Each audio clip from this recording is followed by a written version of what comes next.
warahmatullahi wabarakatuh. Yang terhormat Ibu Kepala SMP Negeri 2 Morenin, Ibu Hidayatul Rahman SPDMSI. Yang kami hormati Bapak Ibu Guru, calon guru penggerak angkatan 10 SMP Negeri 2 Morenin, serta Dewan Guru yang hadir pada acara kali ini. Segala puji bagi Allah, mengucapkan atas nikmat sehat sehingga kita mampu berkumpul bersama untuk mengikuti pemaparan aksi nyata modul 1 diseminasi budaya positif oleh calon guru penggerak angkatan 10 SMP Negeri 2 Morenin. Acara yang pertama, pembukaan. Marilah kita buka acara ini dengan sama-sama melafaz basmalah. Bismillah. Selanjutnya, kata sambutan dari Kepala SMP Negeri 2 Morenin yang dalam hal ini langsung disampaikan oleh Ibu Hidayatul Rahman SPDMSI. Pada Ibu kami persilakan.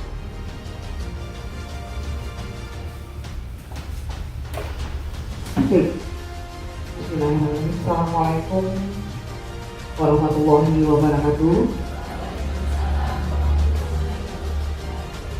Yang saya hormati Bapak Ibu Dewan Guru,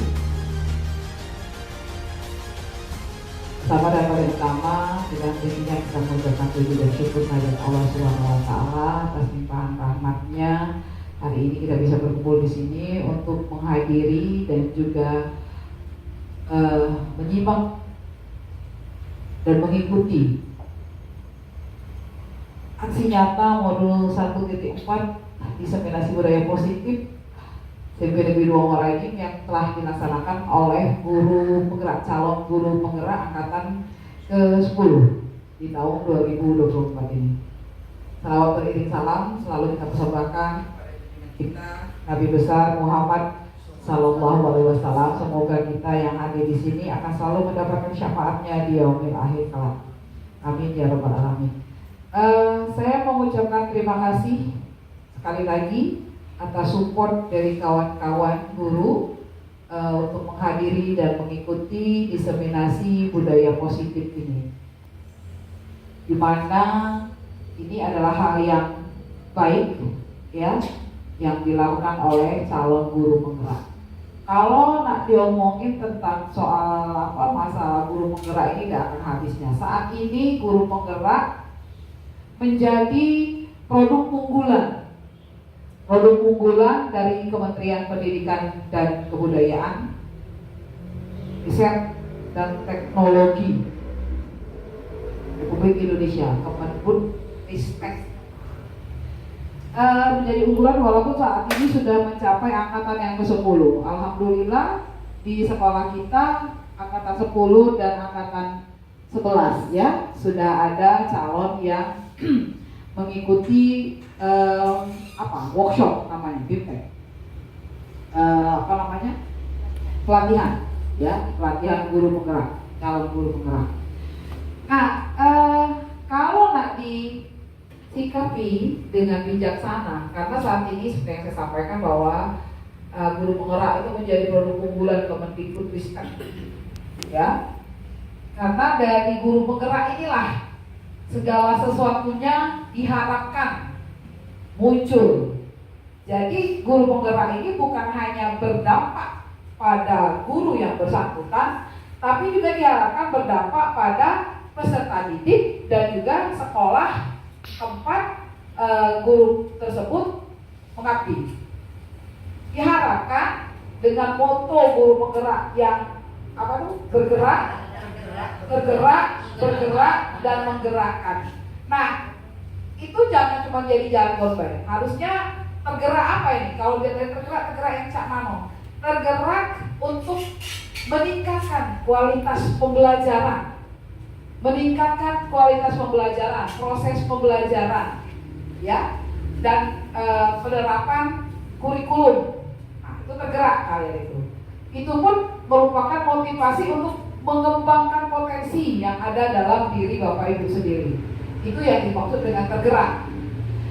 Tapi kalau tergerak saja tidak bergerak, mimpi tergerak tapi tidak ada aksi nyata di situ. Nah, itu tidak akan terlihat. Kalian tuh kalau tergerak itu baru timbul motivasi, tapi motivasi ini harus diimplementasikan. Nah, harus diimplementasikan, harus dituangkan, dan harus dimanifestasikan dalam setiap kegiatan yang menunjang tugas Bapak Ibu sebagai guru. Jadi sudah bergerak, harus digerakkan, harus bergerak. Nah, kalau pajak bergeraknya itu samu-samu. Selain menggerakkan diri sendiri, juga gerakan kalian itu mempengaruhi teman-teman lain sehingga kalian bisa menggerakkan sesama. Supaya apa? Tujuan pemerintah launching atau mengeluarkan produk guru penggerak ini tercapai. Maksud dan tujuan pemerintah untuk membuka keran guru penggerak itu pasti ada tujuan dan maksudnya. Nah, seperti itu bisa dicapai karena guru penggerak itu bertanggung jawab penuh saat ini, ya, diembankan tanggung jawab yang penuh untuk mengembangkan potensi diri, potensi peserta didik, dan juga satuan pendidikan. Jadi 3 unsur itu yang nak dibenahi, yang nak ditingkatkan, yang harusnya dikembangkan melalui program guru penggerak. Kalaupun nanti pada akhirnya ada beberapa bonus atau dalam tanda kutip ada selain itu ada reward atau ada apresiasi yang didapatkan karena dalam tanda kutip gelar guru penggerak tadi, itu merupakan motivasi dan juga agar yang lain itu termotivasi untuk juga mempelajari dan mengikuti program guru penggerak ini. Kalau pajak, maksud pemerintah itu seluruh guru ini jadi guru penggerak kalau bergerak. Jadi bergerak dengan yang saya sampaikan tadi, sasaran itu ada 3. Apa? Guru itu sendiri, yang kedua peserta didik, yang ketiga satuan pendidikan. Nah, 3 unsur ini yang harus Bapak Ibu calon guru penggerak ini kembangkan. Jadi harus ada perubahan before dan after, ya. Before disentuh oleh guru penggerak dan after disentuh oleh guru penggerak, harusnya terutama yang peserta didik dan satuan pendidikan itu ada perubahan perilaku di situ. Nah, dan ini harus dituangkan dalam semacam to-do list. Harus dibuat konsep. Nih, sasaran saya mau begini, supaya pemerintah tidak sia-sia mendidik dan melatih dalam diklat pendidikan dan pelatihan calon guru penggerak selama 6 bulan, ya, kalau tidak salah. Nah, diklat dalam waktu 6 bulan itu sudah banyak sekali memakan waktu, tenaga, dan pikiran, dan jaringan, dan kuota, ya. Kalau tidak dimanfaatkan sebaik mungkin, sia-sia 6 bulan itu. Banyak yang terjadi, banyak hal-hal yang bisa dipelajari dalam waktu 6 bulan. Kalau tidak ada hasil, itulah yang disebut dengan sia-sia. Nah, saya yakin untuk calon guru penggerak yang ada di SMP Negeri 2 Muara Enim ini, yang angkatan 10 dan juga nanti angkatan 11, mudah-mudahan bisa memenuhi harapan yang telah disampaikan oleh pemerintah, dalam hal ini Kemendikbudristek Republik Indonesia. Kalau soal apa itu guru penggerak, saya yakin Bapak Ibu sudah paham, ya, bahwa programnya itu diperuntukkan untuk semua guru, ya kan. Namun sedikit diingatkan bahwa yang namanya guru penggerak itu harus proaktif supaya bisa tergerak tadi. Terus kreatif, fleksibel, berorientasi pada siswa, ya kan.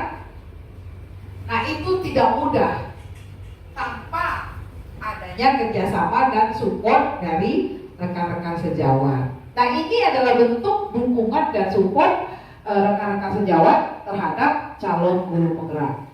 Ya, nanti akan kita lakukan pada gilirannya. Suatu saat Bapak Ibu yang menjadi audiens yang akan disupport seperti itu, ya.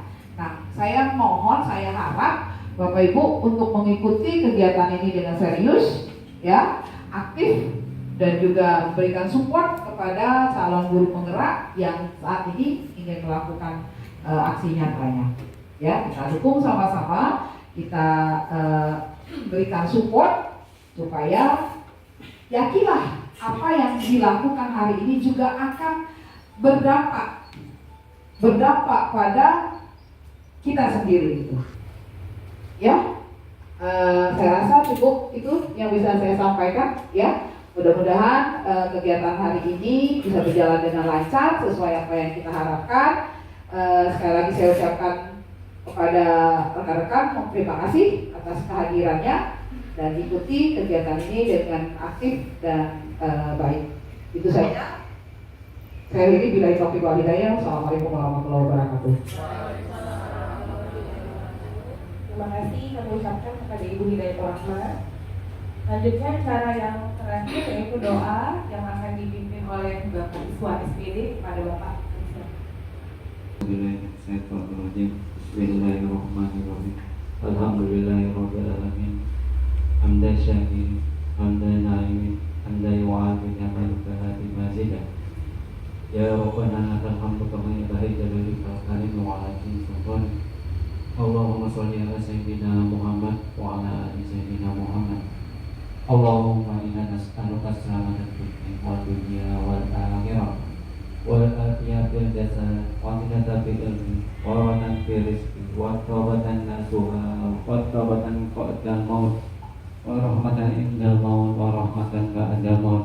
Allahumma awin alaina fi sakaratil maut wa jannata wa amunina lisan. Ya Allah, Allahumma ya Allah ya Tuhan kami, tiada kata dan rasa yang pantas kami aturkan kepadamu siang hari ini selain syukur padamu atas segala nikmat dan hidayah yang Engkau anugerah kepada kami, sehingga kami bisa hadir bersama untuk mengikuti rangkaian acara aksi nyata modul 1.4 diseminasi budaya positif. Untuk itu ya Allah ya Rahman ya Karim, jadikanlah acara kami ini sebagai acara yang Engkau ridhoi, yang membawa berkah, rahmat, taufik dan hidayah-Mu buat kami semua. Ya Allah, ya Zat yang Maha Kuasa, tumbuhkanlah pada kami inovasi dan tembok kepada guru penggerak yang baik dalam setiap pelaksanaan tugas guna mengantarkan inklusi kami SMP Negeri Muara ini menuju kejayaan. Allahumma ya Allah, Rabbana taqabbal minna innaka antas samiul alim wa tub alaina innaka antal rahim. Rabbana atina fid dunya hasanah wa fil akhirati hasanah wa qina azabannar. Subhana rabbika rabbil izzati amma yasifun wa salamun alal mursalin walhamdulillahi rabbil alamin. Amin amin amin ya rabbal alamin. Nah, dengan berakhirnya doa, marilah kita langsung masuk ke acara selanjutnya, acara inti yaitu pemaparan diseminasi budaya positif yang pertama. Nanti dilanjutkan yang kedua. Dalam hal ini yang pertama akan langsung disampaikan oleh Ibu Nisrina SPD GRMPD. Kepada Ibu kami persilakan. Assalamualaikum warahmatullahi wabarakatuh. Selamat siang dan salam sejahtera untuk kita semua. Yang terhormat Ibu Kepala SMP Negeri 2 Muara Enim, yang saya hormati Bapak Ibu rekan guru yang telah berkesempatan hadir pada pagi hari ini.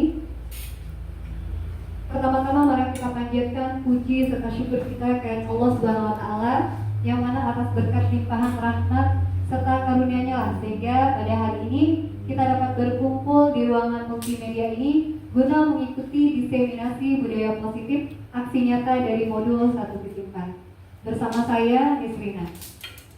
Salawat dan salam semoga tetap tercurahkan kepada junjungan kita Nabi Agung Muhammad SAW. Semoga kita semua mendapatkan syafaatnya di yaumul akhir nanti. Amin amin ya rabbal alamin.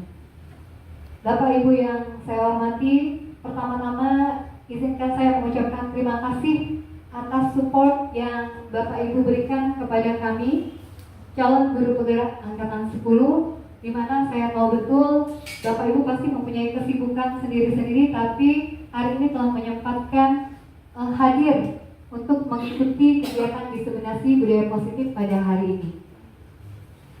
Bapak Ibu yang saya hormati, berdirinya saya di sini bukan berarti bukan berarti saya merasa paling paham, paling benar, atau paling mengerti ataupun paling pintar mengenai diseminasi budaya positif ini. Tapi nanti di sini kita akan sharing, akan berbagi pengetahuan tentang diseminasi budaya positif yang ada di sekolah kita.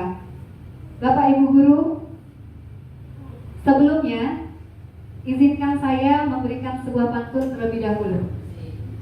Boleh ya? Baik.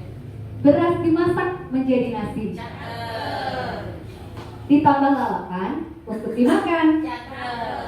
Izinkan saya untuk presentasi. Perhatian Bapak Ibu sangat saya harapkan. Baik, sebelum kita mulai lanjut ke materi, kita buka dan sama-sama mengucapkan lafaz basmalah. Bismillahirrahmanirrahim. Oke, kita cek semangat dulu ya. Coba masih ingat? Semangat pagi. Pagi. Luar biasa, tetap semangat. Buha. Oke, biar semangat lagi, sekali lagi ya. Semangat pagi. Luar biasa, tetap semangat. Buha. Alhamdulillah, tetap semangatnya walaupun sudah siang. Selanjutnya, sebelum kita menginjak materi ini lagi, saya punya ice breaking nih, biar tambah semangat ya. Karena tadi habis mengawas dari ujian ya. Biar semangat. Boleh nih Bapak Ibu semuanya berdiri dan membuat lingkaran di depan sini. Silakan Bapak Ibu. Ya, membuat lingkaran ya. Kita akan bermain. Oh, boleh itu main namanya ya. Ya, silakan Bapak Ibu buat lingkaran boleh. Yang boleh ya, ulang ya. Saya ya. Oke. Ya, sudah siap Bapak Ibu? Oke, kita mulai ya. Cowboy bermain. Ayo. Namanya Ibu Ria. Silakan duduk. Oke, semakin seru ini ya. Kita coba lagi. Oke, ulang tadi ya.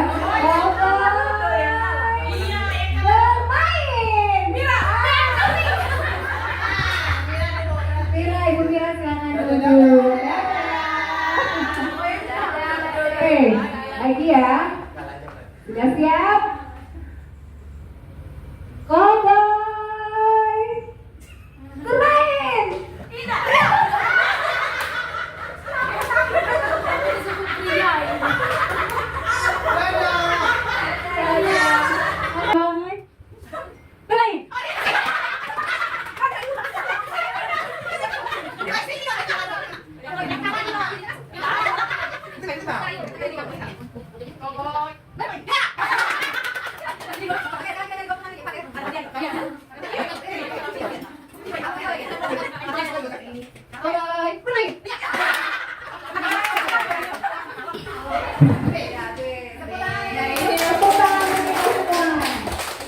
Baik Bapak Ibu, dari permainan yang barusan kita lakukan tadi, kira-kira nih menurut Bapak Ibu apa sih pelajaran yang bisa kita ambil dari SDG tadi? Ayo, siapa yang mau berikan komentarnya?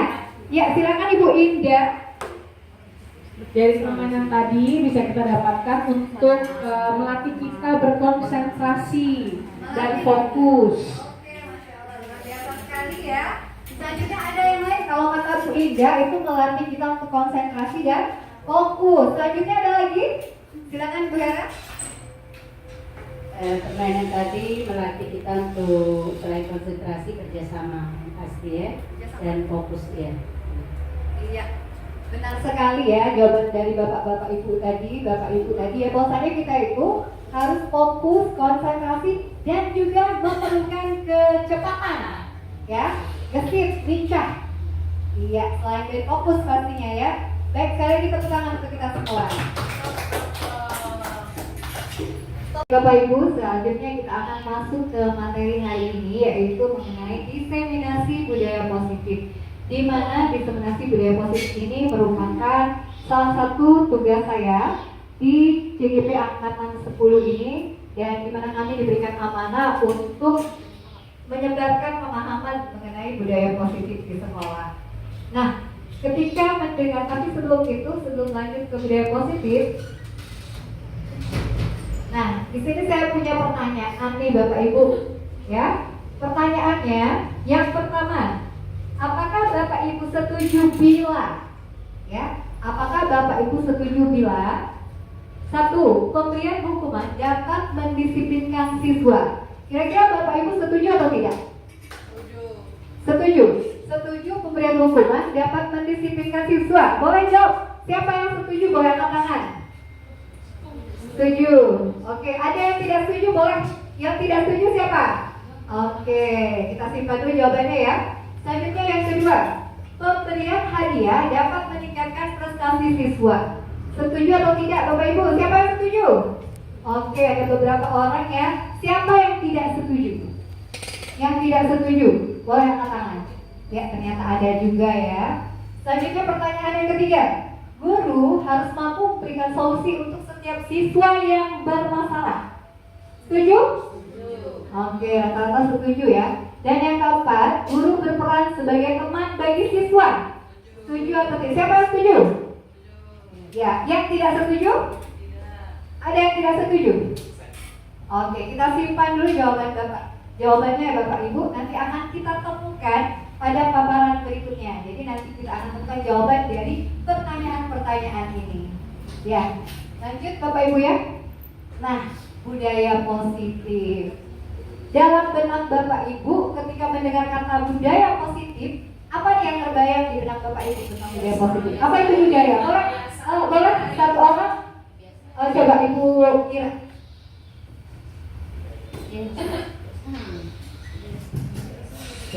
Budaya positif menurut pendapat saya itu merupakan suatu kebiasaan baik yang diterapkan dalam pembelajaran sehari-hari. Oke, Masya Allah ya. Benar ya? Budaya positif ada kebiasaan yang diterapkan dalam kehidupan sehari-hari. Selanjutnya Bapak Ibu ada pendapat yang lain, boleh? Silakan yang ingin berpendapat. Ibu Ria mungkin. Silakan Ibu Ria.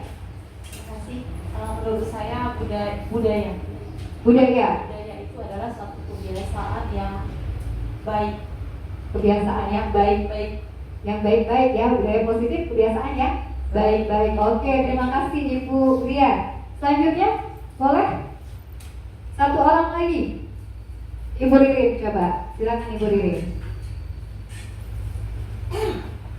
Menurut saya kalau budaya positif itu suatu kebiasaan, tadi boleh, sama itu yang terus dilakukan dari terus generasi sebelumnya ke generasi yang seterusnya, yaitu misalnya kedisiplinan dan misalnya peraturan yang sudah dilakukan sebelumnya diteruskan lagi ke selanjutnya. Oke, terima kasih Bu Ririn. Ya, jadi kebiasaan. Benar sekali semua jawaban dari teman-teman tadi benar ya. Bahwasanya budaya positif itu merupakan kebiasaan-kebiasaan yang dilakukan terus-menerus dan juga dilakukan di sekolah. Tentunya budaya positif yang di sekolah, contohnya tadi Bu Ririn sudah memberikan contoh ya, disiplin, ya, terus tanggung jawab. Nah, kalau bentuk-bentuknya seperti apa budaya positif itu contohnya? Contohnya tadi disiplin, datang tepat waktu mungkin. Terus apa lagi ya?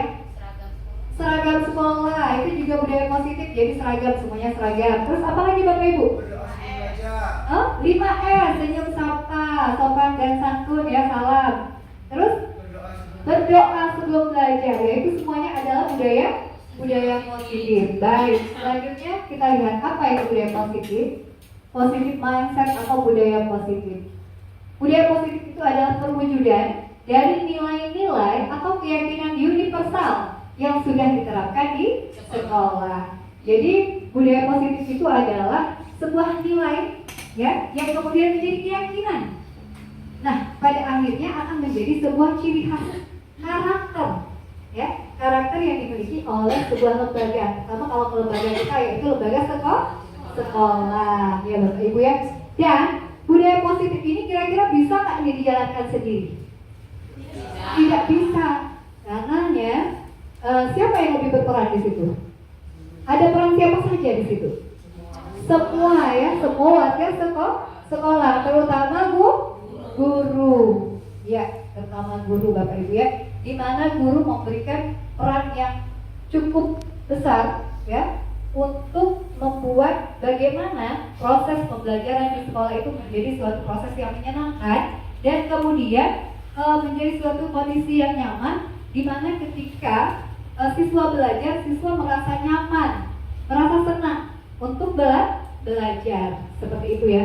Dan Ki Hajar Dewantara, Bapak Ibu juga ya, mengumpamakan bahwasanya pendidikan itu bagaikan menanam benih-benih, ya, menanam benih-benih persemaian yang akan menjadi sebuah kebudayaan di masyarakat seperti itu. Jadi diibaratkan, diumpamakan kita ini, ya, guru-guru ini ibaratkan petani, diibaratkan petani yang menanam benih di ladang. Nah, sekolah ini diibaratkan ladang, Bapak Ibu ya. Dan siapa benihnya? Siswa, murid kita yang jadi benihnya. Kita tanam, kita rawat ya. Kita rawat, kita pupuk, kita siram, kita berikan kasih sayang, kita ajak bicara tanaman itu ya. Misalkan tanaman itu juga punya rasa. Kita ajak bicara bagaimana agar dia tumbuh dan berkembang menjadi sebuah bibit unggul. Nah, apakah bibit yang tidak unggul? Misalkan kita menanam padi nih. Padi itu bukan bibit unggul. Apakah dia bisa menjadi bibit unggul? Apabila diberi siraman air kasih sayang, diberikan pupuk yang baik, apakah bisa menjadi bibit unggul nantinya? Bisa. Karena itulah peran guru di sini agar membuat persemaian benih-benih tadi menjadi baik ya di sekolah dan akhirnya akan menciptakan budaya positif di sekolah. Nah, untuk menciptakan budaya positif di sekolah, kita ada beberapa konsep yang harus kita ketahui Bapak Ibu. Apa saja konsep itu? Nah, ini dia. Ya, konsep-konsep inti untuk menciptakan budaya positif. Ada beberapa hal. Yang pertama yaitu disiplin, ya. Yang kedua motivasi perilaku manusia. Yang ketiga itu keyakinan kelas atau sekolah. Mungkin Bapak Ibu tidak asing ya dengan kata-kata keyakinan kelas, kesepakatan kelas, pernah ya pasti membuat ya. Dan yang keempat kebutuhan dasar manusia. Kelima posisi kontrol seorang guru, dan terakhir itu segitiga restitusi. Nah, dari beberapa konsep inti ini kira-kira mana nih kata-kata yang terdengar asing di telinga Bapak Ibu? Coba, ada nggak nih? Segitiga restitusi, apa lagi Bapak Ibu? Pernah nggak nih terasa asing? Kok aku nggak tahu gitu ya? Yang mana? Posisi kontrol seorang guru. Ya, sebenarnya Bapak Ibu kita sudah mungkin menerapkan hal ini ya. Sudah menerapkan segitiga restitusi, sudah juga menerapkan posisi kontrol kita sebagai seorang guru, cuma kita nggak tahu ya apa namanya gitu kan. Oke, selanjutnya akan kita pelajari lebih lanjut. Baik Bapak Ibu, kita lanjut ya. Nah, ini ada permainan. Bapak Ibu, sekarang permainannya apa nama permainannya? Cobalah buka. Nah, ini yang ada dalam tempat duduknya ada 2 orang nih ya. Yang gak ada teman boleh nyari pasangan nanti ya, cari pasangannya masing-masing.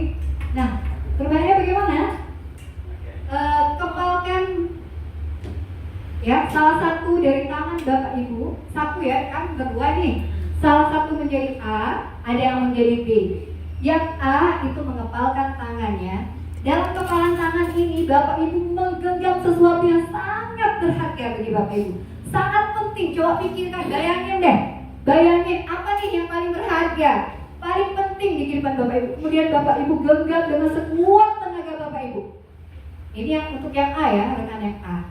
Maka kemudian rekan B yang di sebelahnya itu berusaha untuk membujuk rekan yang A tadi dengan segala cara. Dengan memaksa, dengan bujuk rayu, gombal, itu ya, rayuan pulau kelapa, ataupun dengan memaksa. Lagi dengan membujuk, menghardik, mengintimidasi boleh, memarahi boleh, memaksa boleh, bahkan merayu, menggelitik-gelitik biar dia buka tangannya, atau malah merayu dengan memberikan uang atau harta yang berharga ya. Pokoknya bagaimana caranya agar kepalan tangan mereka ini terbuka. Nah, yuk boleh kita mulai ya Bapak Ibu. Ya Bapak Ibu, yuk maju ke dulu. Maju, boleh. Indah sama Ririn deh, boleh. Indah sama Ririn, yuk maju ke depan. Boleh kan pegang main? Boleh. Kita masih bebas ya? Bebas. Untuk Nayu tadi kan bagaimana Membayangkan ada yang masuk ini Ya, apa nih Anda dalam ini tahu nih? adalah Ngapa sembunyi duit dunia tuh? 1 M. Adalah dikit apa nih? Ada galak. Bagaimana anak kok? Galak nih, aku udah galak. Duit 1 M. Rupiah pengecengan. Buka lah. Politik ya namanya bukan orang galak Politik. Ya oke, politik Lepas tahu. galak ini dia nyampe. Buka lah. Udah geli dia. Coba paksa. Oke, paksa ya. Duit 1 M. Aja anak udah galak. Baik, ternyata belum bisa terbuka juga. Tepuk tangan dulu Bapak Ibu. Terima kasih ya, terima kasih Bu Ririn dan Ibu Indah. Nah, dari peristiwa yang kita saksikan tadi Bapak Ibu, menurut Bapak Ibu, kira-kira siapa nih yang tadi berhasil nggak dibuka? Kenapa ya bisa tidak berhasil? Kenapa? Kenapa? Kurang layuan. Ya, coba kenapa Ibu Indah tidak dibuka? Mungkin karena itu sesuatu yang berharga bagi Ibu Indah ya. Jadi dia tidak mau nih, dengan sekuat tenaga dia menjaga apa yang berharga itu. Gak mau walaupun udah dikritik-kritik tetap tidak mempan. Nah, ya, karena itu sesuatu yang berharga. Nah, kira-kira mungkin nggak nih nanti suatu saat atau apalah ya, bagaimana kejadiannya nanti, kira-kira kemungkinan kepalan ini bisa terbuka itu mungkin nggak? Mungkin. Mungkin tidak, mungkin juga iya. Tergantung dengan kebutuhan dasar, ya, kebutuhan dasar manusia pada saat itu. Nah, ya, selanjutnya Bapak Ibu, jadi dari hal tersebut, menurut Bapak Ibu siapa sebenarnya yang memegang kontrol untuk membuka kepalan tangan ini tadi? Siapa Pak? Ini Pak Ilham? Diri sendiri. Diri sendiri. Ya, benar Bapak Ibu? Benar ya? Yang memegang kontrol atas diri kita adalah diri kita sendiri. Mau atau tidak ya tergantung keinginan kita dong. Ya enggak? Kontrol kita, diri kita yang mengontrol mau atau tidak membuka kepala. Itu ya Bapak Ibu ya. Lanjut. Nah, ternyata terjadi pergeseran paradigma teori kontrol. Ya, ini menurut Dr. William Glasser. Yang pertama adalah ilusi bahwasanya guru itu mengontrol murid. Ilusi guru mengontrol murid. Selama ini kita berpikir bahwasanya kita tuh yang mengontrol murid. Padahal tidak. Murid itu melakukan keinginannya sendiri. Mereka yang punya kontrol atas diri mereka sendiri. Jadi walaupun contoh nih ketika dia melaksanakan sebuah tugas, ya, bukan berarti karena kita yang mengontrol mereka. Kadang-kadang sudah kita berikan tugas, sudah kita berikan hukuman, tapi mereka tidak melaksanakannya kan? Berarti itu membuktikan bahwasanya kontrol itu ada pada diri mereka sendiri. Kekuatan positif, efektif dan bermanfaat. Ya, kita beranggapan bahwa semua penguatan yang positif itu bermanfaat. Ngasih reward misalkan ya. Nah itu jangka pendek atau jangka panjang?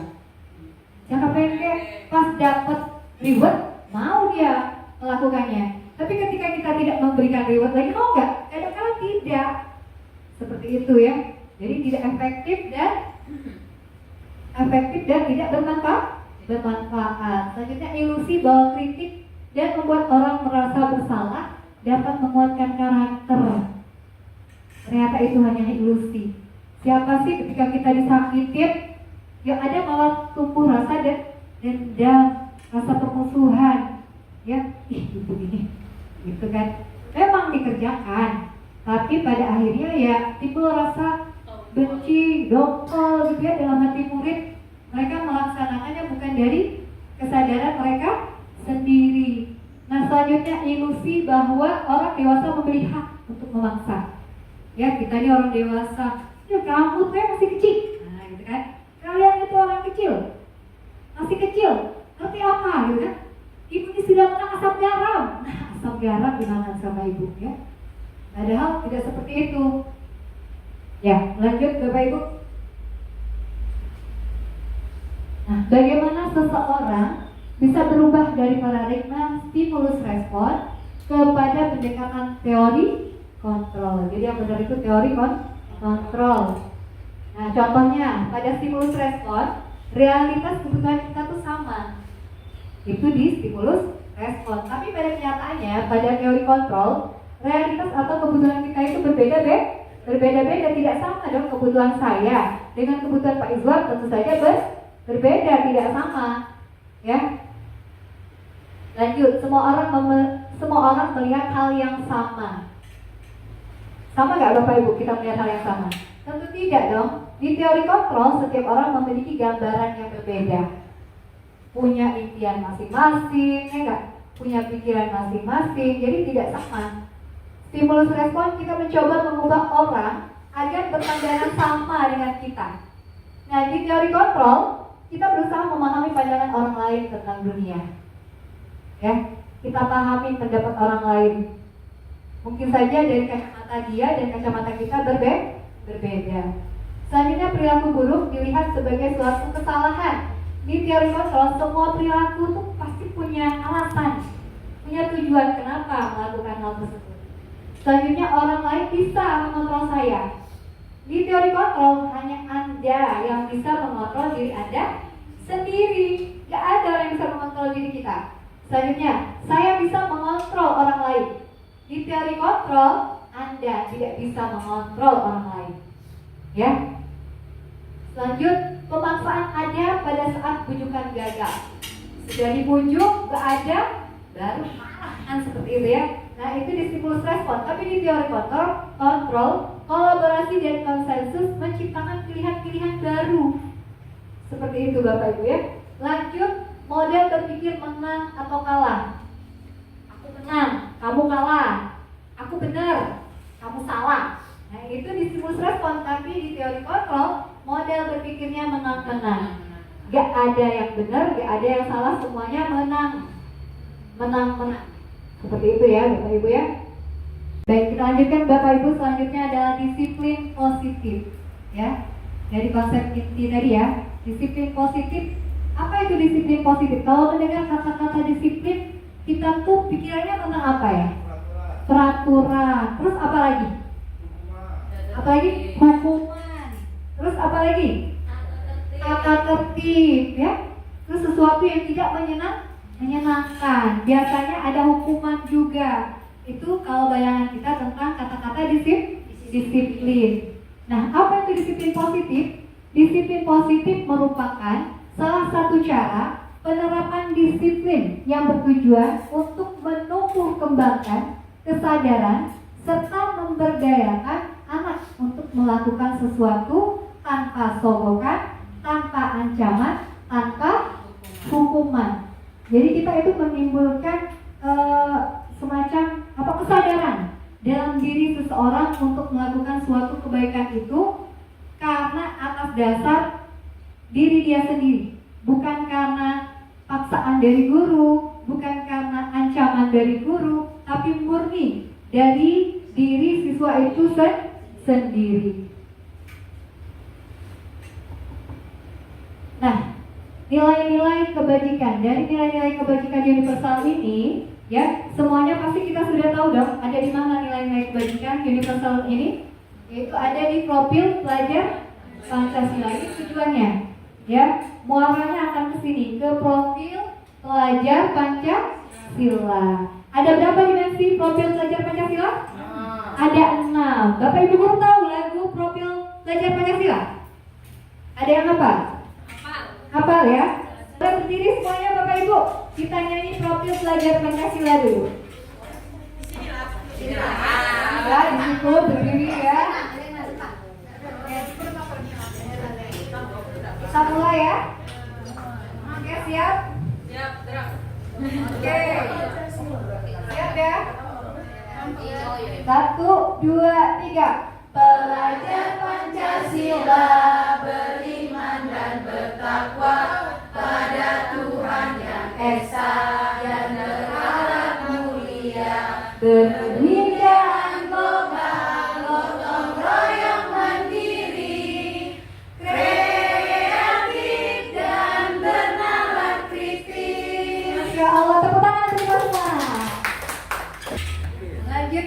Ibu. Nah, motivasi perilaku manusia, ya. Seseorang itu kalau melakukan sesuatu pasti ada alasan, ya, ada motivasi ketika dia melakukan sesuatu. Benar tidak Bapak Ibu? Iya, pasti ada motivasi, dan motivasi itu bisa berasal dari luar yang disebut dengan ekstrinsik maupun dari dalam diri kita sendiri yang disebut dengan motivasi intrinsik. Nah, sekarang coba kita lihat contoh salah satu dari motivasi ekstrinsik, yaitu salah satunya itu menghindari ketidaknyamanan atau hukuman. Nah, ini motivasi apa? Ekstrinsik apa intrinsik? X, ya, ini dari luar. Kita tuh melakukan sesuatu karena takut sama hukuman. Biar terhindar dari ketidaknyamanan kena hukuman, maka kita lakukan. Selanjutnya yang kedua, mendapat imbalan atau penghargaan. Ini ekstrinsik apa intrinsik? Ekstrinsik, ya Bapak Ibu, ketika mendapat imbalan baru dikerjakan. Kalau tidak ada imbalan, ya nggak dikerjakan lagi. Itu ya negatifnya, ya. Nah, selanjutnya, nah ini motivasi menghargai diri dan menjadi orang yang mereka inginkan. Ini motivasi intrinsik. Seharusnya dari ketiga motivasi ini ya yang kita tekankan kepada anak didik kita. Kita inginnya anak-anak didik kita itu melakukan sesuatu itu berdasarkan keinginan dari dalam dirinya sendiri, bukan karena embel-embel yang lain, bukan karena adanya hukuman maupun karena imbalan atau penghargaan. Lanjut. Nah, ini dia hukuman, konsekuensi, dan restitusi. Baik, kita kupas lebih lanjut ya. Apa di hukuman? Hukuman itu merupakan identitas gagal, ya. Identitas gagal, di mana sesuatu yang menyakitkan harus terjadi. Gimana tidak menyakitkan kalau dihardik dengan kata-kata kasar? Dikasih hukuman atau dipukul tangannya, itu sesuatu yang menyakitkan tidak Bapak Ibu? Menyakitkan, ya. Dan pada identitas sukses, yaitu disiplin, konsekuensi, ada konsekuensi. Sesuatu harus terjadi. Di restitusi merupakan pilihan. Di hukuman tidak nyaman untuk murid untuk jangka waktu yang panjang. Di konsekuensi tidak nyaman untuk murid untuk jangka waktu yang pendek. Nah, di restitusi menguatkan untuk murid atau anak dalam jangka waktu yang panjang. Nah, dari identitas ini silakan Bapak Ibu amati terlebih dahulu. Boleh Bapak Ibu amati, dibaca-baca, ya. Boleh dibaca. Hukuman, konsekuensi, restitusi ini. Hukuman ini pada muaranya nanti akan timbul negatif, ya. Negatif, dan di konsekuensi itu netral, dan di restitusi itu positif.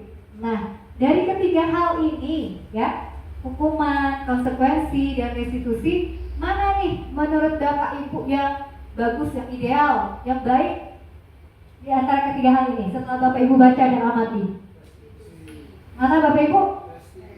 Ayo, mana suaranya? Restitusi, ya, di mana korban mendapatkan ganti, murid anak mendapatkan penguatan, masalah terpecahkan, murid belajar bertanggung jawab untuk perilakunya, fokus pada pemecahan masalah, apa yang kamu yakini, apa yang bisa kamu lakukan untuk memperbaiki masalah ini, murid anak menghormati dirinya dan orang lain. Lanjut ya Bapak Ibu. Nah, berdasarkan bagian tadi yang di atas yang kita pelajari bersama, ternyata ini penjelasannya. Hukuman itu tidak terencana, tiba-tiba, ya, tidak ada rencana sama sekali, bersifat satu arah. Bisa berupa hukuman fisik, psikis, atau kata-kata kasar. Contohnya nih, Pak Zainal lagi piket, terus menemukan ada seorang anak yang terlambat atau memakai sepatu yang tidak sama dengan teman-temannya, ya. Jadi Pak Zainal langsung tiba-tiba nih, tanpa terencana, hei kamu sini, gitu kan? Terencana tidak itu? Tidak, karena tiba-tiba, ya. Kemudian bersifat satu arah. Kamu tahu tidak? Kita kan harus pakai sepatu hitam. Kenapa kamu pakai sepatu ada list putihnya? Ya, di situ bersifat satu arah. Terus bisa berupa hukuman fisik, psikis, atau kata-kata kasar. Fisik, kamu lari 10 keliling lapangan, seperti itu. Psikisnya, anak tadi merasa malu, gitu ya, merasa malu dengan teman-temannya. Jadi kata-kata kasar-kasar yang terlontar dari seorang guru menjadi apa? Menjadi sesuatu yang sangat menyakitkan untuk siswa tersebut. Lanjut, konsekuensi. Nah, kalau konsekuensi ini bersifat terencana, sudah disepakati, bentuk-bentuk konsekuensi dibuat oleh pihak guru atau sekolah, yaitu konsekuensi. Contohnya nih, pada pelajaran saya, kamu kalau terlambat konsekuensinya denda ya, 5.000. Seperti itu. Jadi yang buat tuh saya, gurunya gitu kan. Bersifat dibuat oleh pihak guru. Lanjut, restitusi. Restitusi adalah proses menciptakan kondisi bagi murid untuk memperbaiki kesalahan mereka, sehingga mereka bisa kembali pada kelompok mereka dengan karakter yang lebih kuat. Itu restitusi. Jadi yang baik tadi restitusi, kita tidak menyalahkan mereka, kita mencari alasan terlebih dahulu dari apa yang telah mereka lakukan. Lanjut Bapak Ibu. Nah, sekarang ada tugas nih Bapak Ibu, kita jawab sama-sama ya. Nih, coba soal nomor 1 nanti siapa saya tunjuk ya. Yang pertama, mencatat 100 kali di dalam buku kalimat saya tidak akan terlambat lagi karena terlambat ke sekolah. Menurut Ibu Mira, ini hukuman, konsekuensi, apa restitusi?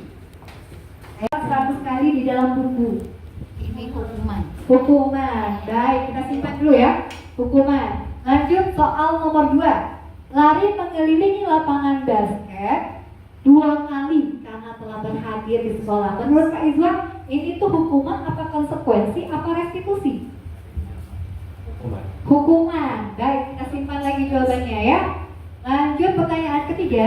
Menggantikan kertas tugas teman yang telah dicoret-coret. Menurut Ibu Kasih, ini konsekuensi apakah hukuman ataukah restitusi? Mengganti kertas tugas teman yang telah dicoret-coret. Konsekuensi apa hukuman? Jawab pakai ini Ibu Kasih. Konsekuensi. Oke, kita simpan lagi. Pertanyaan berikutnya ya. Membersihkan tumpahan air di meja tulis karena tersenggol pada saat belajar. Menurut Ibu Ira, ini konsekuensi apa restitusi? Apa hukuman atau konsekuensi? Konsekuensi. Baik, kita simpan lagi. Lanjut, murid disuruh untuk mengenakan sepatu seharian di sekolah karena tidak mengenakan sepatu berwarna hitam. Menurut Ibu Rasdalena, konsekuensi apa hukuman? Tidak mengenakan sepatu seharian di sekolah karena tidak mengenakan sepatu hitam. Konsekuensi apa hukuman? Hukuman. Baik, kita simpan. Dan terakhir ya. Terakhir, lari mengelilingi lapangan basket 2 kali karena terlambat 10 menit untuk pelajaran PJOK. Kalau menurut Ibu Lia, ini tuh konsekuensi apa hukuman? Lari mengelilingi lapangan basket 2 kali karena terlambat 10 menit untuk pelajaran PJOK. Hukuman. Oke. Kita lihat jawabannya ya Bapak Ibu. Dari apa yang telah kita jawab tadi ya. Lah, ini dia. Ayo, siapa yang benar tadi ya? Yang pertama, mencatat 100 kali dalam buku kalimat saya tidak terlambat lagi karena terlambat sekolah itu merupakan hukuman. Yang kedua, lari mengelilingi lapangan basket 2 kali karena terlambat hadir di sekolah. Hukuman. Murid diminta untuk push up 15 kali karena tidak menggunakan masker ke sekolah. Hukuman. Mengganti kertas tugas teman yang telah dicoret. Konsekuensi karena dia sudah merusak ya. Dia harus bertanggung jawab. Jadi itu konsekuensinya kamu harus mengganti. Mungkin di sini juga ada keyakinan kelas ya.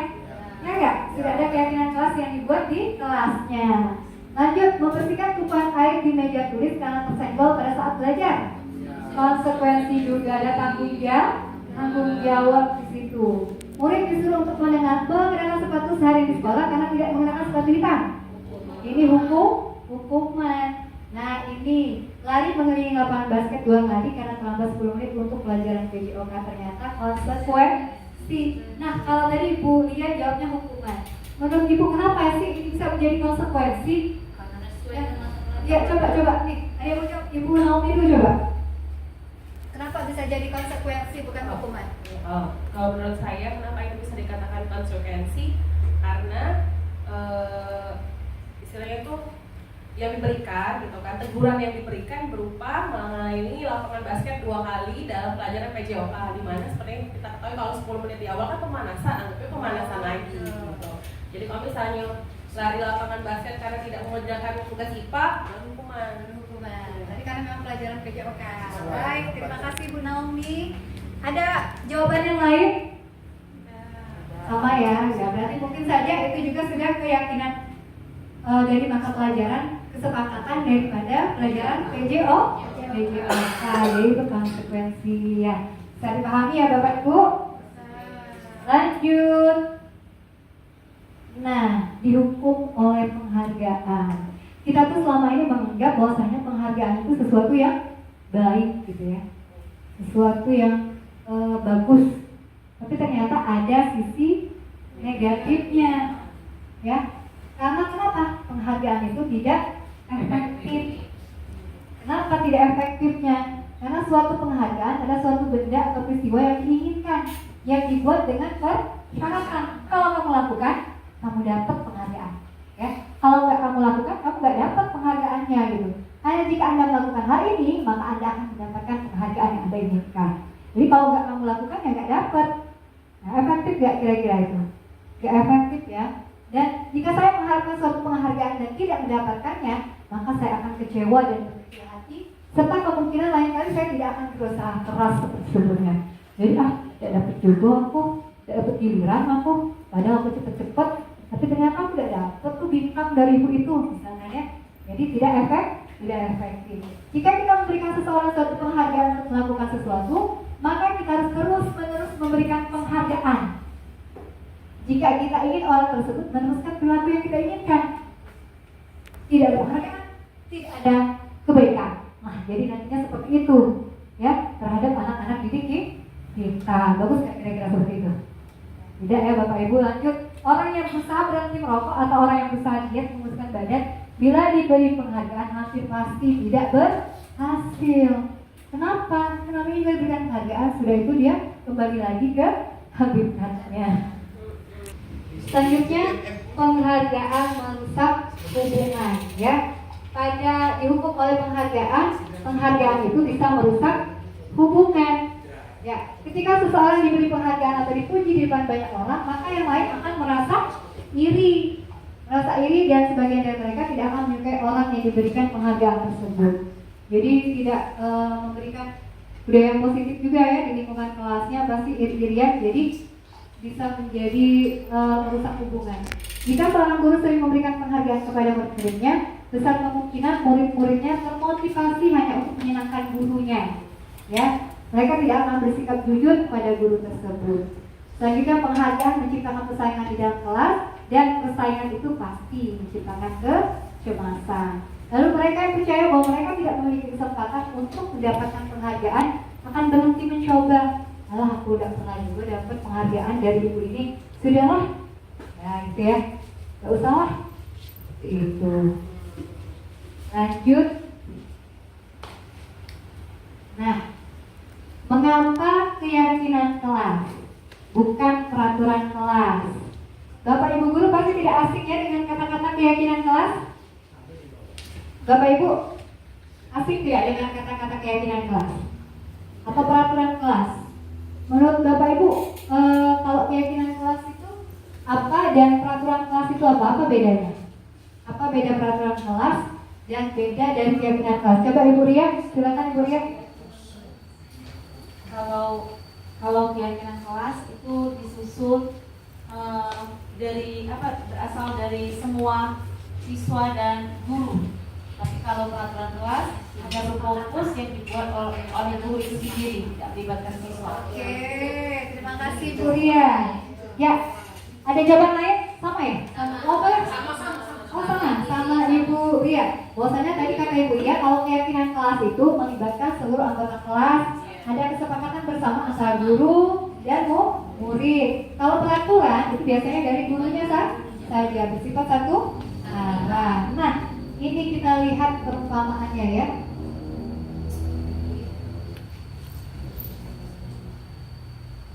Nah, ini ya.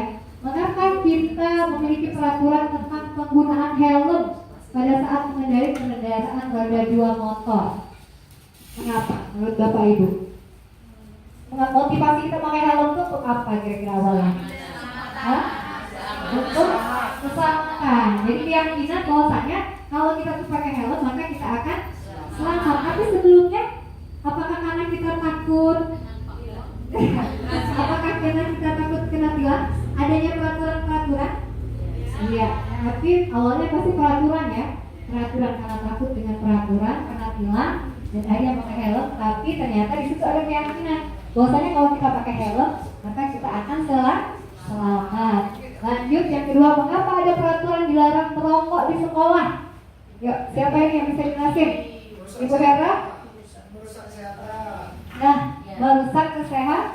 Selain dari peraturan, pastinya mematuhi peraturan sekolah.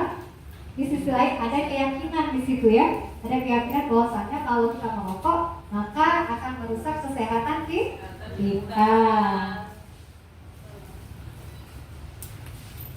Nah, keyakinan ini dia yang dijawab oleh Bapak Ibu tadi. Benar ya Ibu ya, kita berikan tepuk tangan dulu untuk Bapak Ibu guru. Ya, keyakinan kelas itu dibuat berdasarkan kesepakatan antara guru dan siswa bersifat universal. Benar sekali tadi ya. Dan peraturan biasanya dibuat oleh guru dan bersifat satu arah.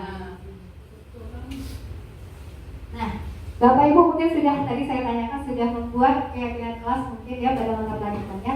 Di sini ada prosedur pembuatan keyakinan sekolah atau keyakinan kelas.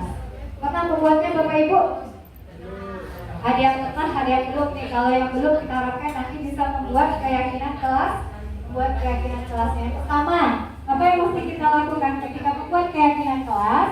Yang pertama adalah mempersilahkan warga sekolah atau siswa untuk mencurahkan ide tentang peraturan yang akan disepakati.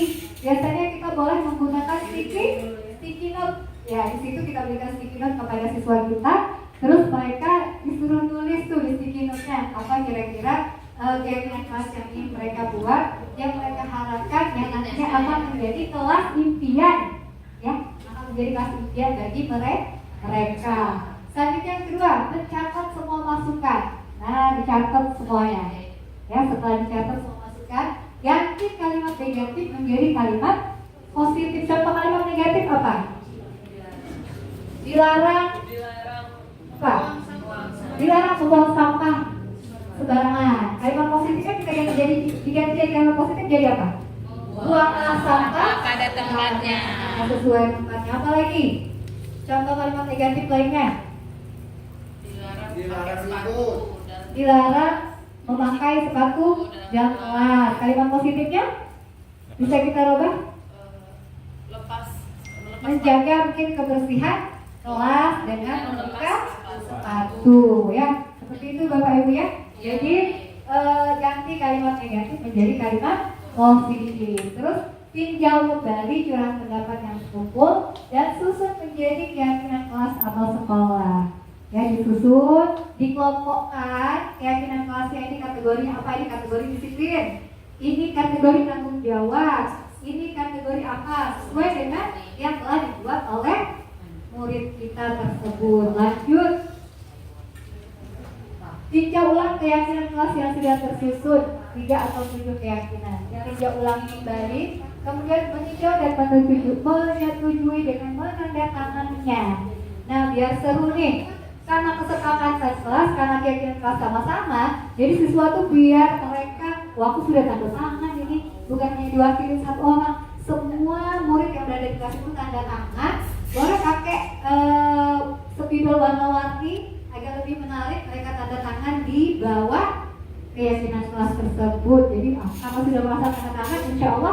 mereka akan melaksanakan keyakinan kelas tersebut.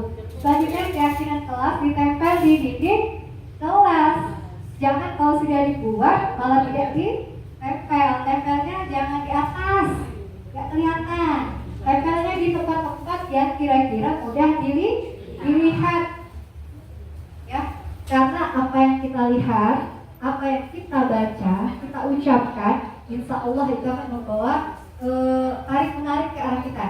Sesuatu yang positif akan bersifat positif juga. Apabila kita membaca yang positif, insya Allah ada stimulus, ya, ada stimulus dari dalam diri kita di bawah alam sadar kita. Masih semangat Bapak Ibu? Oke, semangat pagi. Pagi. Luar biasa, tetap semangat. Masya Allah. Terima kasih Bapak Ibu. Lanjut. Nah, ini nih yang kata Bapak Ibu tadi, ya. 5 posisi kontrol guru. Ini yang Bapak Ibu tadi sering asing, tapi ternyata sering sangat kita lakukan. Yang pertama adalah posisi kontrol yang pertama adalah menghukum, ya. Yang kedua membuat merasa bersalah. Yang ketiga itu teman. Yang keempat pemantau, dan yang kelima manajer. Ini 5 posisi kontrol dari seorang guru. Nah, untuk kita lebih paham lagi, apa sih posisi yang bagaimana sih penghukum itu? Ya, posisi kontrol yang bagaimana membuat rasa bersalah ataupun teman? Ya, kita saksikan berikutnya, ya. Nah, ini langsung saja kita lihat berikut contoh video posisi kontrol guru. Nah, oke, kita tonton sama-sama ya Bapak Ibu.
Yang pertama itu adalah posisi apa menurut Bapak Ibu?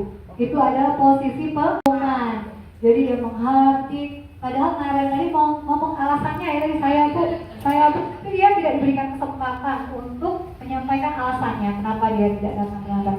Terus dikasih juga hukuman fisik ke dia, disuruh lari keliling lapangan. Nah, itu posisi kontrol seorang guru, yaitu posisi kontrol penghukum. Sering tidak Ibu-ibu? Ya, sering ya mungkin ya kita melakukan hal tersebut ya. Nah, lanjut posisi pembuat rasa bersalah.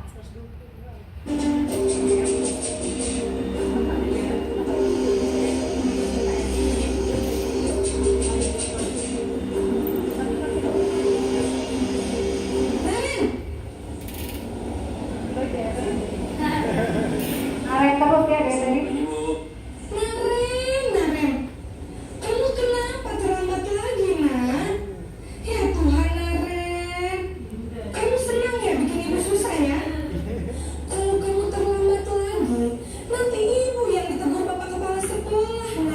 Disangka ibu tidak bisa membina kamu. Duh, gimana ini? Maaf Bu. Duh, Gusti Naren.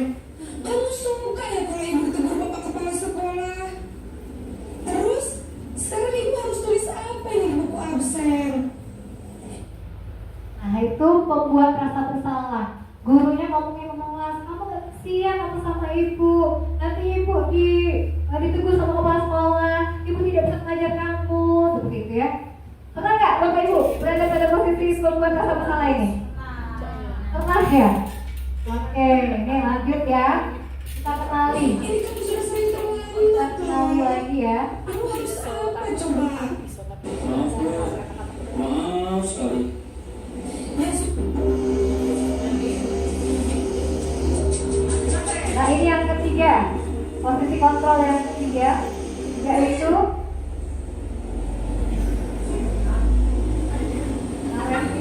Selamat pagi Bu. wah, sudah jam berapa ini nak? Terlambat lagi ya sayang. Iya Bu, habis ibu saya udah bangunkan saya Bu. Kamu malah menyalahkan ibu kamu. Kamu bukannya anak yang larinya paling kencang. Kok terlambat sih? Iya Bu, saya memang terlambat bangun tadi. Jadi biarpun saya lari kencang, tetap nggak kesenjar Bu. Ya sudah sana. Nanti lain kali larinya lebih kencang lagi ya. Biar gak terlambat lagi. Bikin senang ibu demi ibu. Bisa kan? Bisa lah Bu. Ya sudah sana masuk kelas. Ibu beresin urusan absen kamu. Kamu ini ada-ada saja. itu tadi posisi guru sebagai teman. Ya guru memposisikan diri sebagai teman tadi ya. Lanjut posisi pemantau atau monitor ya, Bapak Ibu kita lihat yang seperti apa contohnya.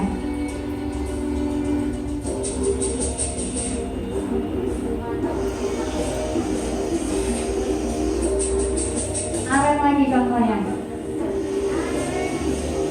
Naren,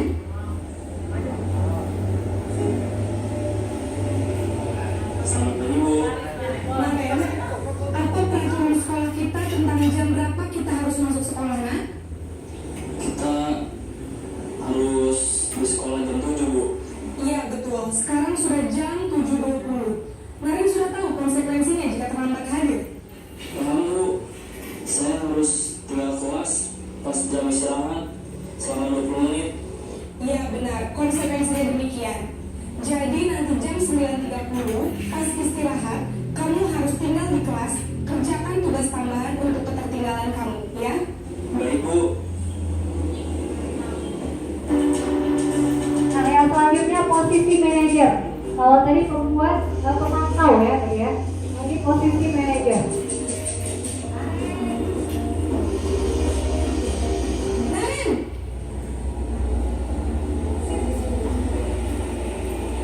Selamat pagi Bu. selamat pagi Naren. Maaf Bu, saya terlambat. Iya, sekolah masuknya jam 7, sekarang sudah jam 7.20. Jadi sekarang bagaimana ini Naren? Maaf Bu, saya lupa setel alarm saya semalam. Baiklah, menurut kamu, keyakinan sekolah yang mana yang perlu kamu tingkatkan? Menghargai diri sendiri dan orang lain mungkin ya Bu. Setuju. Jadi, apakah Naren meyakini prinsip saling menghormati tersebut? Iya Bu, saya meyakininya. Apakah Naren bersedia memperbaiki masalah keterlambatan ini? Bersedia Bu. Bagaimana kamu akan perbaiki masalah keterlambatan ini? Saya akan coba untuk tidak lupa menyetel alarm saya Bu. Baik, kalau Naren lupa menyetel alarm di rumah, ada orang yang kira-kira bisa bantu mengingatkan tidak? Ada Bu, kata saya, Kak Emma. Ada lagi selain Kak Emma? Selain Kak Emma, ada ibu saya. Baik, jadi yang mengingatkan Naren adalah Kak Emma dan ibu kamu ya? Kira-kira akan mulai start alarm kapan nih Naren? Setelah pulang sekolah, akan segera saya lakukan.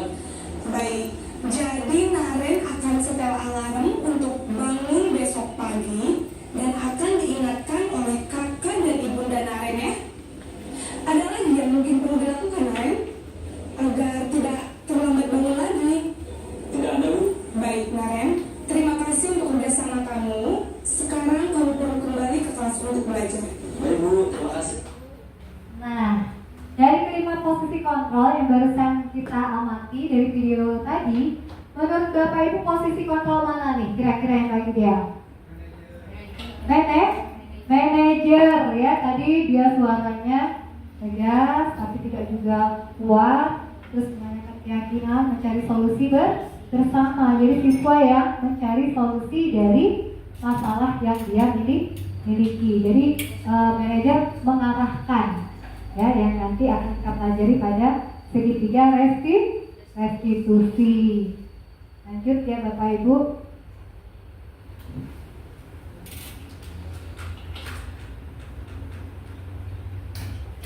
Nah, itu tadi penghukum. Tadi kita lihat ya, penghukum tadi menghardik ya, itu tadi menghardik ya, menunjuk-nunjuk, berkaca pinggang ya, tadi membentak.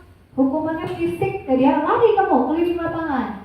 Dampaknya apa? Ketika kita menjadi posisi kontrol seorang penghukum, anak menjadi pendendam, tidak menyukai guru atau mata pelajaran tertentu. Nah, ketika tadi membuat merasa bersalah, ya, suaranya lembut tadi ya, aku gak kasihan sama ibu, kan ya? Saat suara lembut namun menyalahkan siswa. Guru menyatakan kesalahan pada siswa dan guru tampak begitu menderita. Dampaknya apa? Siswa merasa bersalah, merendah diri dan menarik diri. Yang ketiga, teman. Guru bersikap ramah, cenderung bersenda gurau. Tadi ya kita perhatikan ibu guru dan Naren tadi untuk menghangatkan suasana. Dampaknya apa? Dampaknya murid bergantung pada satu orang guru dan membuat murid tidak mandiri. Lanjut, posisi yang keempat yaitu pemantau, ya, di mana guru nada bicara dan ekspresinya datar. Jadi ya kita lihat identitas berhasil, pemantau tetap memantau siswa untuk saat siswa diberi sanksi. Dampaknya apa? Ternyata ada dampaknya. Dampaknya menghitung hadiah atau hukuman yang diberi tanpa melihat nilai kebaikan. Ya, tidak sepenuhnya mandiri juga. Dan posisi kontrol yang terakhir itu manajer, suaranya netral tadi ya kita lihat. Terus identitas positif atau berhasil mengajukan pertanyaan tadi kepada Neren, bermakna membantu siswa memecahkan masalah. Dampaknya murid itu menjadi mandiri dan pede memecahkan masalah dia sendiri. Nanti semoga kita ya Bapak Ibu ya dapat berada pada posisi kontrol apa Bapak Ibu? Manajer. Selanjutnya itu kebutuhan dasar manusia ya. Manusia itu pasti punya dong kebutuhan dasarnya masing-masing. Apa saja kebutuhan dasar manusia? Yang pertama itu bertahan hidup. Bertahan hidup itu kita membutuhkan makan, sandang, pakan, pangan ya. Itu yang kita butuhkan untuk bertahan hidup. Lanjut, kasih sayang dan rasa diterima. Siapa sih yang gak mau disayang? Jika ada perasaan diterima dari orang lain itu ya. Yang ketiga penguasaan ya. Bahwasanya penguasaan itu apa ya? Penguasaan atas sesuatu, bahwasanya dirinya itu mempunyai kekuatan. Itu ya. Lanjutnya kebebasan. Nah, kebebasan. Biasanya murid kita tuh senang ya kalau proses belajar kita itu bebas gitu ya, ada main, ada senang-senangnya. Lanjut yang kelima kesenangan. Nah, apabila kita nih guru menggunakan media atau metode-metode yang bervariasi, maka proses belajar kita akan menjadi lebih menyenangkan. Ketika ada motivasi dalam diri, rasa senang dalam diri anak, maka mereka akan makin tertarik nih untuk menerima pelajaran yang akan kita berikan. Jadi suasana di dalam kelas itu kita atur terlebih dahulu. Lanjut.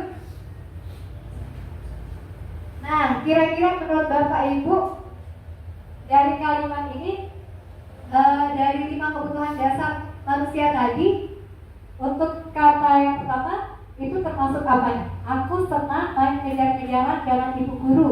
Seru. Itu kebutuhan apa itu? Kebutuhan apa Bu Hera? Kebutuhan kesenangan, betul ya. Jadi ada kebutuhan kesenangan di situ. Yang kedua, ibu kejar aku, kan ibu guru sayang aku. Itu kebutuhan apa, Ibu Indah? Kebutuhan dasar apa tuh yang dibutuhkan oleh anak?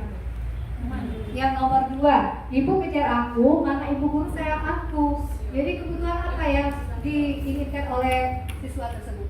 Kasih sayang. Wih, ya, benar sekali. Kasih sayang. Aku hebat kan? Bisa bikin ibu guru kejar aku. Nah, itu masuk dari kategori kebutuhan dasar apa tadi? Masih ingat gak nih? Kebutuhan dasar. Coba Ibu Hera. Penguasaan. Dan yang terakhir, aku bosan belajar keuangan terus di dalam kelas. Kebutuhan apa yang dia butuhkan? Kebutuhan apa nih, Pak Izwan? Kebutuhan apa tadi? Kebutuhan? Kebebasan. Jadi kalau belajar di luar kelas, jadi lebih menarik mungkin ya.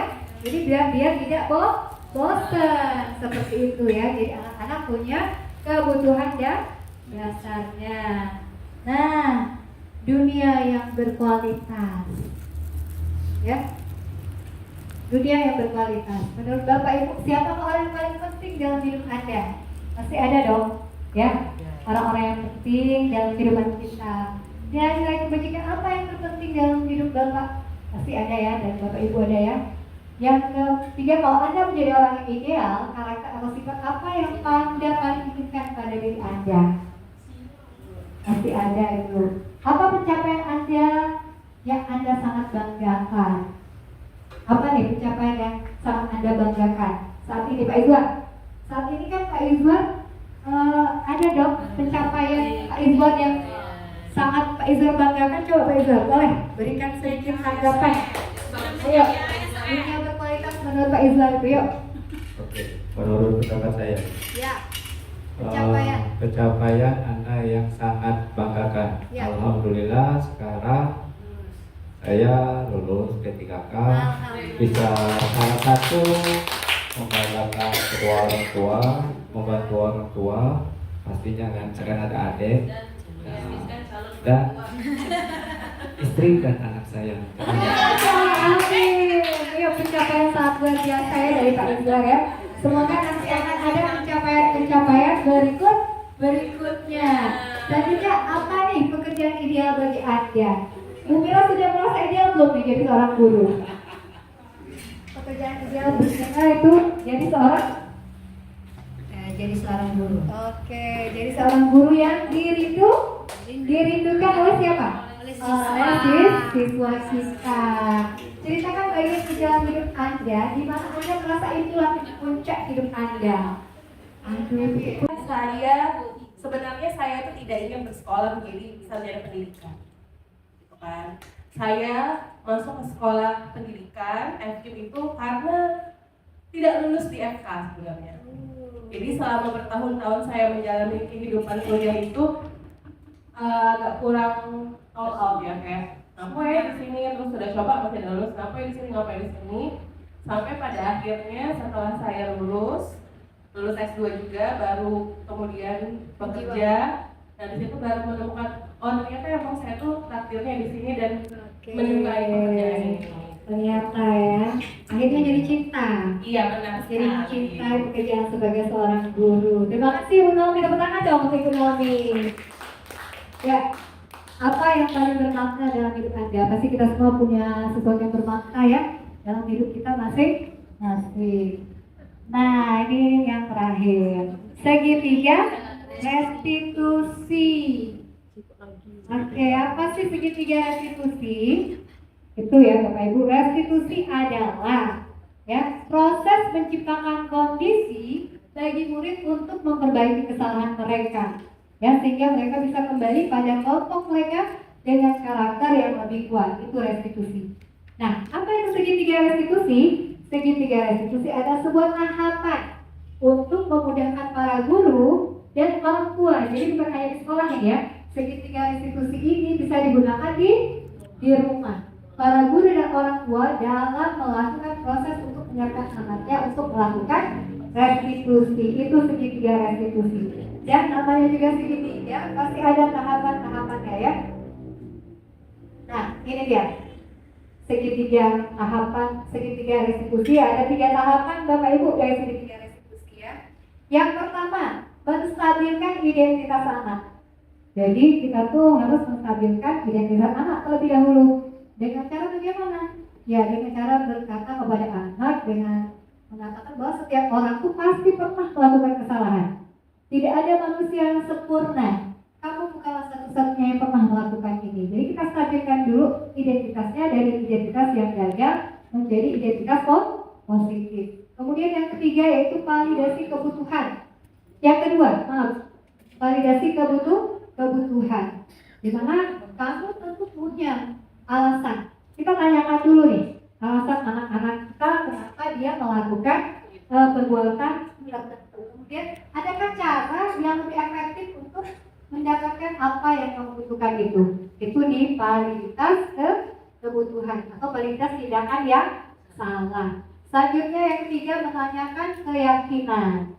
Nah, menanyakan keyakinan ini nilai-nilai apa nih yang akan kita sepakati, gitu kan? Kamu ingin menjadi orang yang seperti apa?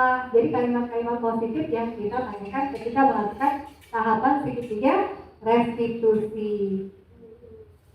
Nah, ini dia berikut Bapak Ibu kita saksikan contoh video segitiga restitusi. Semoga bisa menginspirasi Bapak Ibu nantinya ya. Lanjut.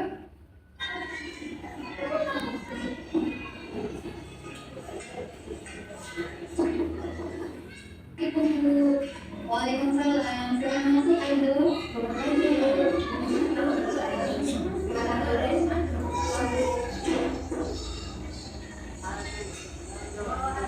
Apa kabar Ibu? Alhamdulillah sehat Bu. Bagaimana badannya? Baik ya. Udah tahu kenapa belum lagi ada pulang Bu?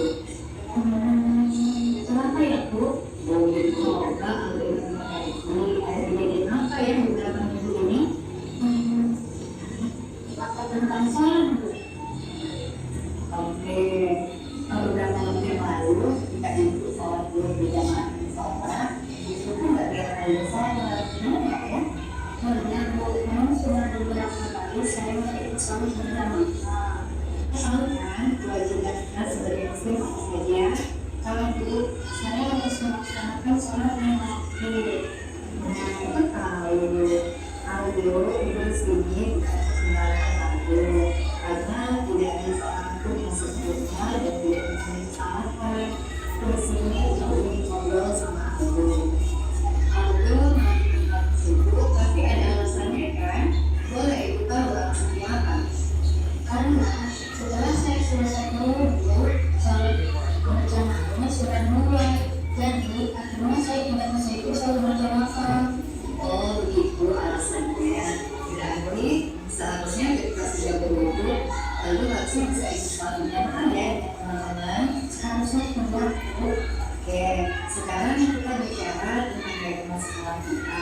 Apa yang kita percaya dan yang mana yang dulu kita berikan. Sebagai seorang ulama kita harus beriman dan bertakwa kepada Tuhan yang Maha Esa. Itu lalu apakah tidak ikut sholat berjamaah itu sudah sesuai dengan keyakinan sholat kita?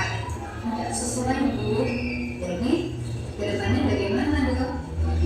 Saya harus melaksanakan wudu lebih cepat agar saya tidak ketinggalan sholat berjamaah tersebut. Meskipun saya ketinggalan, saya akan tetap melakukan sholat berjamaah tersebut.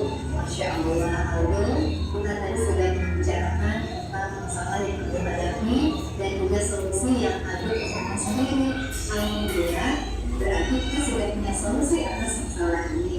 Dan kedepannya kita akan jadi lebih baik lagi. Doakan insya Allah menjadi amal yang lebih. Dan semoga menjawab kebutuhan kalian yang positif ya Ibu. Lalu sekarang aku boleh kelas dengan pendidikan budaya. Soalnya dulu saya belum tahu untuk ya.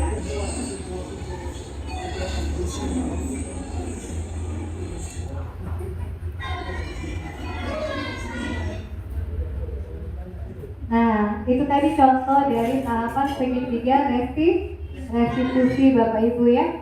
Nah, jadi dari pertanyaan-pertanyaan di awal tadi yang kita jawab pertanyaan di awal, Bapak Ibu masih ingat kan? Nah, kira-kira sudah terjawab ya pertanyaan di awal materi tadi. Bahwasanya ternyata ada posisi kontrol penghukum tadi ya, ada motivasi kebutuhan motivasi dasar, motivasi perilaku manusia. Terus ada juga kebutuhan dasar manusia. Nah, Bapak Ibu, di bawah kita di penghujung materi hari ini, semoga materi kita hari ini akan membawa dampak ataupun perubahan khususnya untuk sekolah kita yang kita cintai ini menjadi ke arah yang lebih baik. Kita bisa membudayakan budaya positif di sekolah kita dan di kelas-kelas kita tentunya. Dan saya mohon maaf apabila tadi dalam penyampaian materi hari ini ada kekurangan. Pada Allah saya mohon ampun. Billahi taufiq wal hidayah. Wassalamualaikum warahmatullahi wabarakatuh. Terima kasih Bapak Ibu. Dokumentasi pembuatan keyakinan kelas. Assalamualaikum warahmatullahi wabarakatuh. Waalaikumsalam warahmatullahi wabarakatuh. Alhamdulillah, luar biasa. Allahu Akbar. Semangat sekali ya. Baik, sudah baca doa belum tadi? Kita ulangi tadi di awal jam pertama ya? Sudah baca doa. Ini udah jam berapa ini? Jam ke-5. Oke, jam ke-4. Baik, kita buka lagi pelajaran hari ini dengan mengucapkan lafaz basmalah. Bismillahirrahmanirrahim. Oke, siapa yang tidak hadir hari ini? Iya, Bu. Iya. Alhamdulillah. Oh, salah siapa? Rani siapa? Apa? Ya Allah, semoga kita doakan semoga kawan kita itu besok-besok hadir ke kelas ya, belajar seperti biasa bersama kita. Baik. Oke, hari ini karena hari pertama kita masuk ya, kita akan membuat kesepakatan keyakinan kelas kita. Apa sih Bu keyakinan kelas itu? Keyakinan kelas itu kita buat agar proses belajar mengajar kita ke depannya itu jadi lebih terarah ya, dan untuk kebaikan kita bersama. Ya. Jadi ini misalkan silakan yang punya ide kesepakatan kelas yang ingin dibuat, silakan nanti kalian tulis di sticky note yang sudah Ibu siapkan. Di sini Ibu sudah punya sticky note, nanti Ibu bagikan kepada setiap kalian dan silakan kalian pikirkan keyakinan kelas apa yang akan kelas kita lakukan untuk kedepannya. Siap? Oke. Nanti silakan ditulis ya di sini.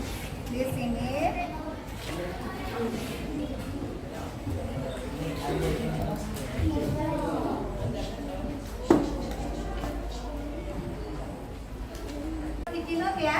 Silakan kalian tulis nanti kalau sudah selesai yang warna pink di sebelah sini, warna hijau.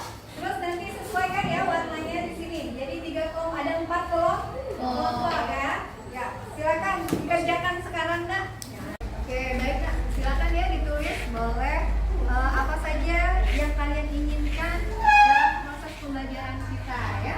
Contohnya misalkan saya ingin pakai media pembelajaran terus biar pelajarannya menyenangkan, atau saya ingin lebih semangat lagi atau apa ya, boleh.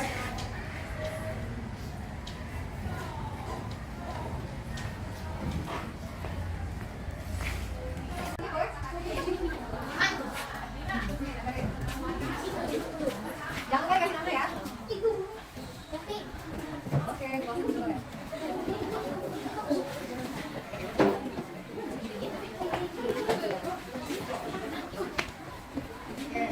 Warna pink boleh ya, sudah selesai? Oke.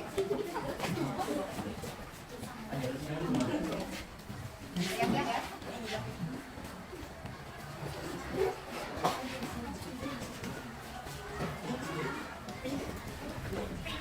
Ya, boleh selanjutnya warna hijau.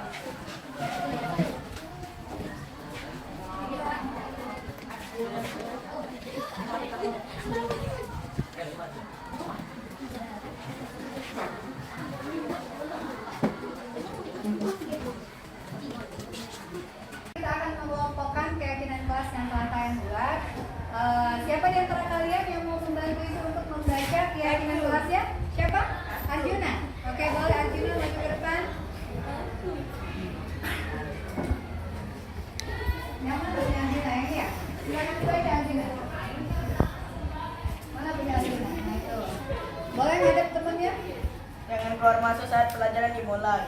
Tidak boleh makan saat pelajaran dimulai. Oke, tidak boleh masuk keluar masuk saat pelajaran dimulai dan tidak boleh makan saat pelajaran dimulai. Oke, itu yang punya Arjuna. Terima kasih Arjuna. Oke, satu lagi yang perempuan boleh maju ke depan. Satu ibu. Clara. Siapa? Clara. Oke, boleh Clara silakan. Saatnya jam Silakan Clara baca yang dua aja ya.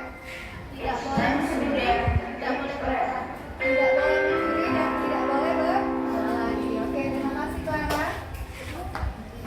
Baik, sekarang akan kita kelompokkan ya. Jangan keluar masuk kelas. Ini sama. Tidak boleh berlari. Misalkan mencuri di sini. Mencuri. Jangan keluar masuk kelas. Di sini. Ini misalkan di sini.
Sekarang ini sudah kita kelompokkan ya.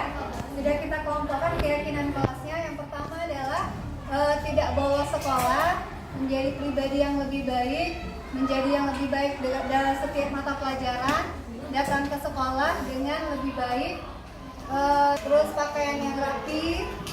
Ini keyakinan kelas 71 sudah kita buat dan sudah kita sepakati bersama ya. Oke, jadi apabila keyakinan ini sudah kita buat, semoga pembelajaran kita ke depannya akan menjadi lebih baik lagi. Dan karena ini keyakinan yang kita buat bersama, bukan atas dasar keinginan orang lain, tapi keinginan diri kita sendiri, maka kita harus melaksanakannya sesuai dengan keyakinan yang telah kita